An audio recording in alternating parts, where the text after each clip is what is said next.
My dad and my stepmom bought me this awesome toolkit that I love, and I just wanted to make a quick video showing how to put the oscillating tool on. It's amazing how easy.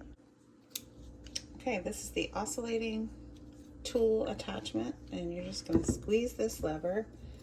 Here's the blade. Slide it down in. Make sure all the pins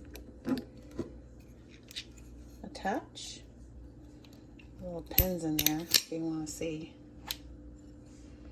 Release once it lines up. Give it a jiggle. That's it.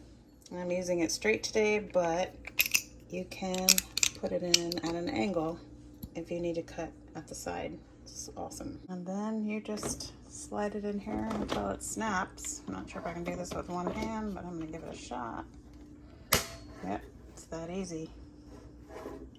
Awesome toolkit with a lot of attachment. And we're ready to go.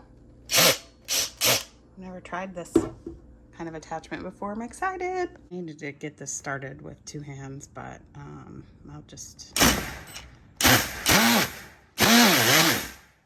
need two hands to keep it steady, but that's how it works. My goal was to make this a little more level so I can fit a piece of wood in there, and I think mission accomplished. I would have taped this to keep it from chipping away, but that's okay. A lot of repairs needed here, obviously. So that's my first cut ever. An oscillating.